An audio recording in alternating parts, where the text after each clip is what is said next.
ওর আব্বুর কথা কি আর কইবা ওর কোনোদিন? বাপ তো তুমি এখন। না আর কোনোদিন কইবা কি না? না। আমি আমার আব্বু, তুমি খুশি? হ্যাঁ খুশি, আর আমার স্বামীও তো মেনে নিয়েছে আমার সন্তান।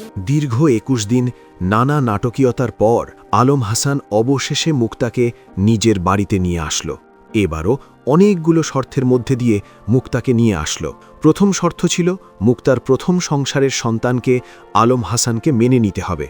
দ্বিতীয় শর্ত ছিল মুক্তার কাবিনের টাকা সবার সামনে প্রকাশ করতে হবে। আরও ছোট ছোট অনেক শর্ত ছিল। সবগুলো মেনে নেওয়ার পরই আলম হাসানের বাড়িতে প্রবেশ করে মুক্তা। আপনি গো ভাবির ছেলে, প্রথম ছেলে, যারে নিয়ে আপনারা অনেক রিসার্চ করছেন না গো বাবা। মুক্তার ছেলে, এটা মুক্তার ছেলে।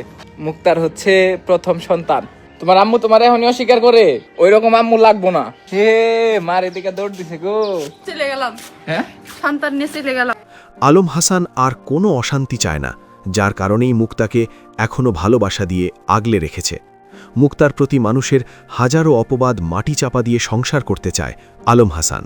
দর্শক, আলম হাসানের মুক্তাকে নিয়ে এমন সিদ্ধান্ত আপনার ভালো লাগলে অবশ্যই কমেন্ট করে জানিয়ে দিন। আর ভিডিওটি ভালো লাগলে আমাদের চ্যানেলটি সাবস্ক্রাইব করে পাশে থাকুন। ধন্যবাদ।